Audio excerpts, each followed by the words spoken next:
Healthcare workers are broke, owing more student loan debt than nearly any other profession out there. Now, that's no secret, but did you know the hidden truth that banks don't want you to know about these student loans? We're gonna dig into that exact question, all the data that goes into the student loan debt, reveal the mathematical trap that banks want you to fall into, and explain exactly what you should do today in order to make sure you don't fall into that trap. My name is Liam Cristiano, and I'm the founder of Dollar Charting. I actually have a background in behavioral psychology. Using that background, I created a system for financial freedom. And in under 4 years, I was able to save over $150,000 in my retirement accounts, was able to pay for an amazing engagement, traveled all over, and was able to pay off all of my student loan debt. All of this without sacrificing my personal future. All right, with that being said, let's jump right into the data. What's interesting is the average student loan is around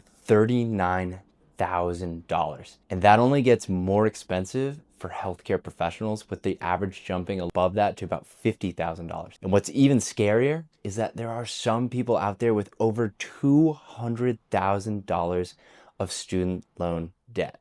But whether you owe $10,000 or $200,000, that might not actually be the scariest part about student loans. What many banks don't want you to know is that student loans are considered very risky for them. For example, if you were to buy a house and you were to stop making your payments on the house, the bank has the ability to go in and take their house back. However, when it comes to student loans, you can't go in and take someone's education back. And because of that, because there's no collateral, they are considered risky in the eyes of the bank. Now, the main reason I bring this up is because it highly affects the interest rate. Houses are normally given out at around 5 to 6.5%. Student loans can be out at 8 to 9% for some people. Now we can talk about how that high interest is supposed to keep you trapped into making extremely high payments each month to the bank. Now, most banks hope that healthcare professionals get overwhelmed and just make the minimum payments.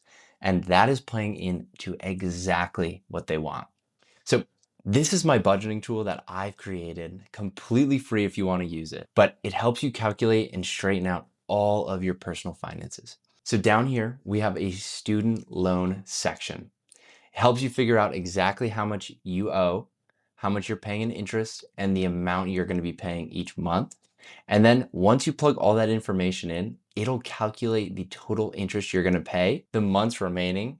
So let's just fill in an example. If you're going to pay $50,000 at an interest rate of 6%, and let's say you're going to pay about $555 every month. So about 10 years to repay your loan. But this is where banks don't really make it crystal clear.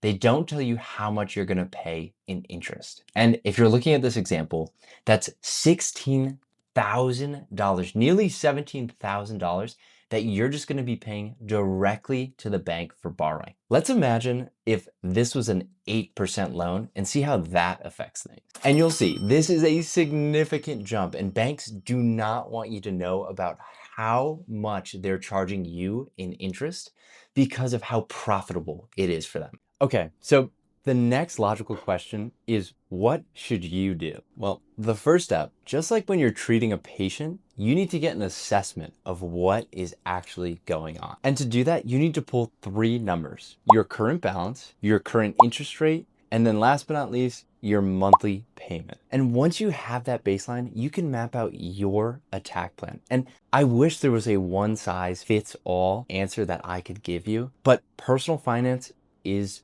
personal. The right next step depends on your unique situation. Do you have credit card loans? Is there a high interest car debt that you have to pay off? How about your company? Do they offer a company match? Do they offer loan forgiveness?